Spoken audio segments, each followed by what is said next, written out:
Okay, so in the previous video we had set out this C tree based on machine learning, and in the mortgage origination process we were trying to investigate, was there evidence to suggest that black denoted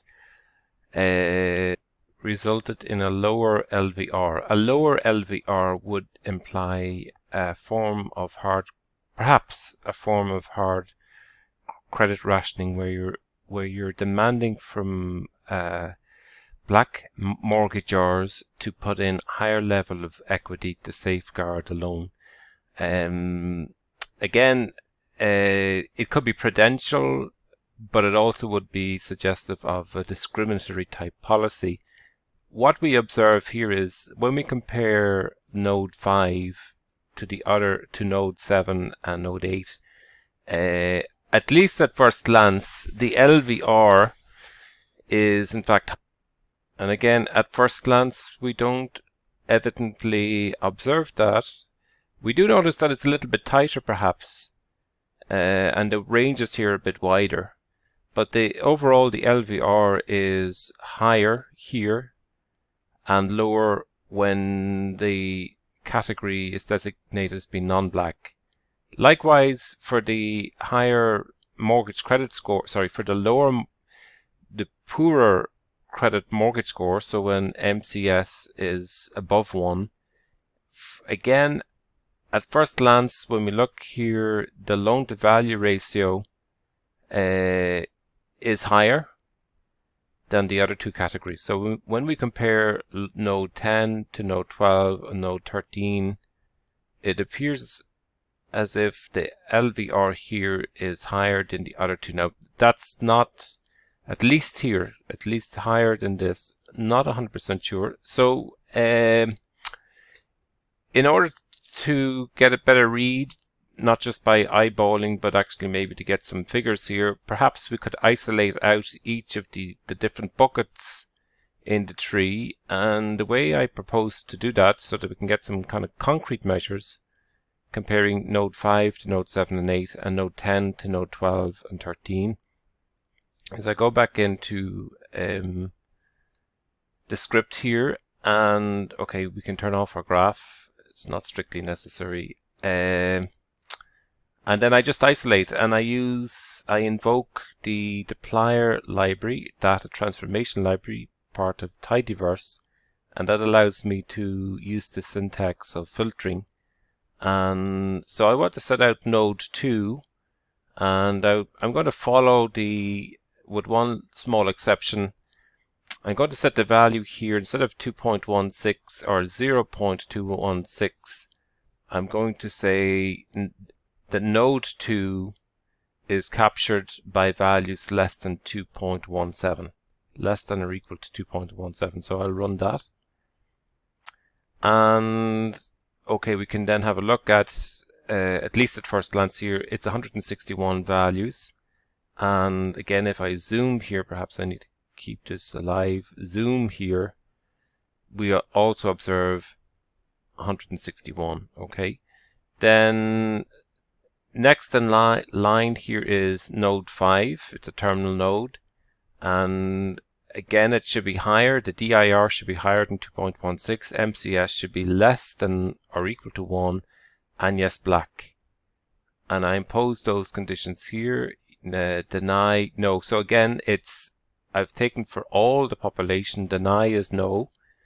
The DIR is greater than, again, 2.17.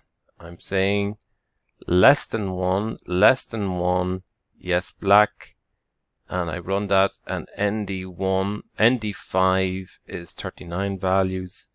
And we'll just go back and check on the zoom. And again, we have 39 values here. And in the following one, 221, so 39. Okay, that's fine. Let's go to ND7 and let's run.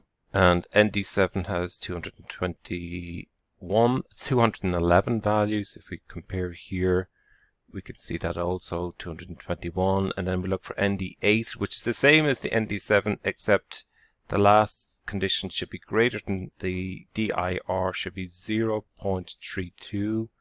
So we'll impose that ND7. So it follows the same as before, but instead of being less, we're now saying greater than or equal, greater than 0.32. So let's just run, and we have ND8, and it's 363.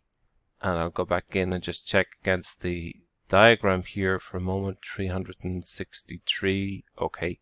So let's make some comparisons here. Now, one way we could just compare is just do summary of node 5, node 7, and node 8, where I pull out just strictly the LVR. So ND2 $LVR just means pull out the vector values relating to LVR, not the entire data set of ND2. Okay, so we'll just take out summary ND5, LVR, ND7, and ND8, right? So we're comparing these three where we, yes, black or white.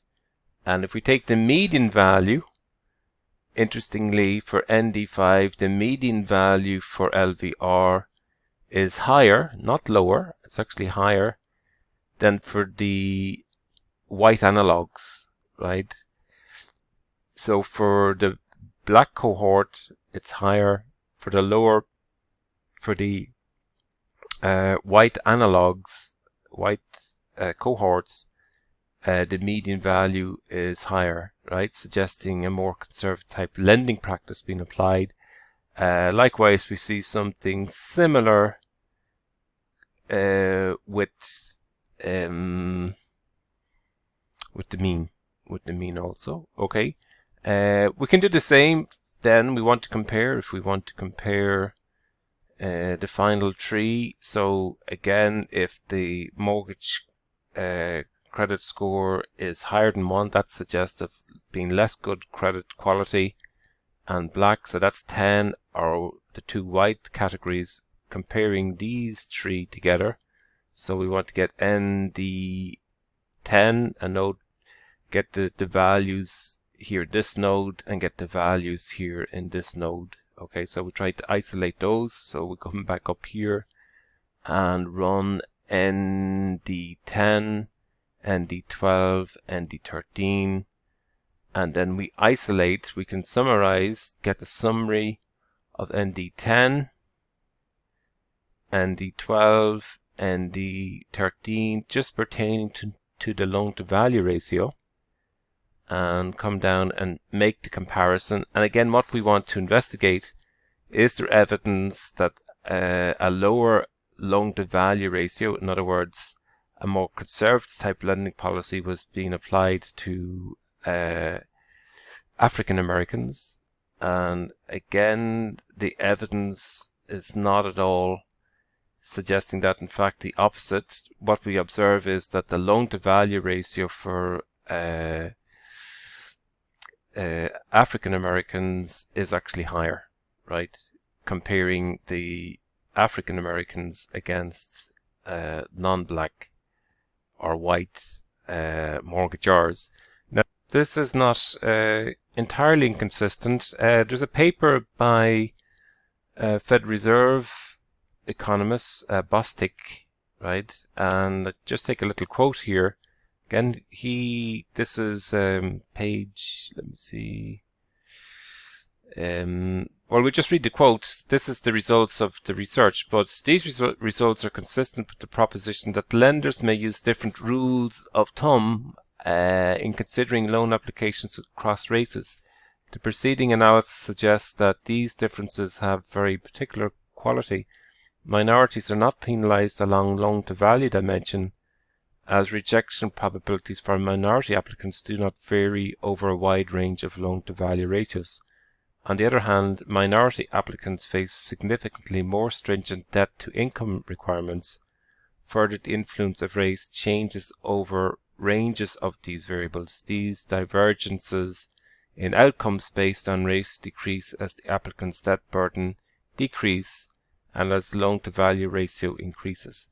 So the author here researched the same question, the role of race in the mortgage lending, revising the Boston Fed study.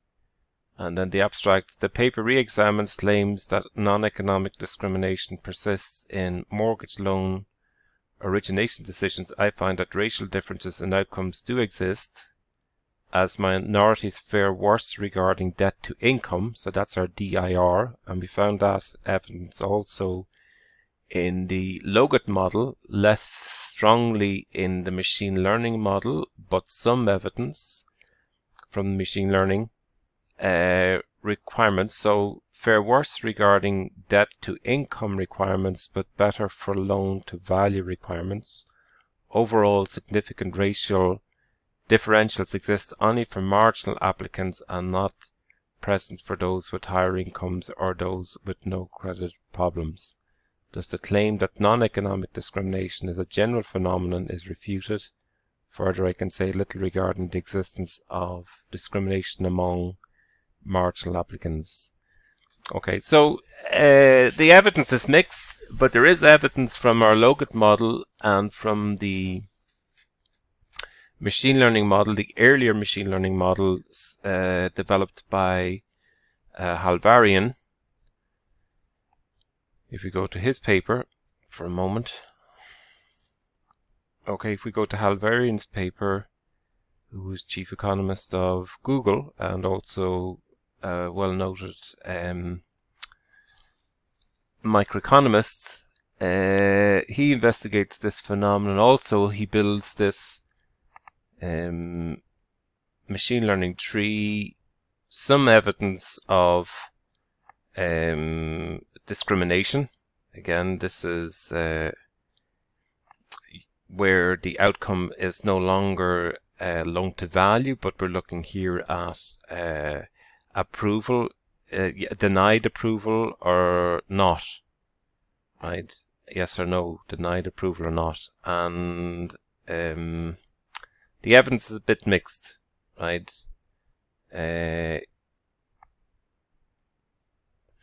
He says the race variable black shows up far down the tree, seems to be relatively unimportant. Again, but not inconsequential perhaps. And in the Logat models that investigated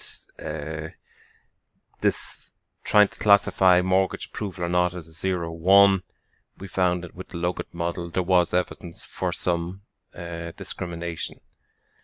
Okay, so again, the major point here is actually implementing machine learning techniques and noting that we can apply machine learning where we're classifying the outcome as a 0 or a 1. That's those are discrete values, and we can produce, if you like, a range of buckets with different probabilities. And again, the visualization is very effective in providing us with a roadmap in revealing the extent to which factors are somehow important in relative outcomes. The most significant variable here was denied mortgage insurance, and if the individuals denied mortgage insurance, then yes, there's a very strong likelihood of being denied that mortgage approval.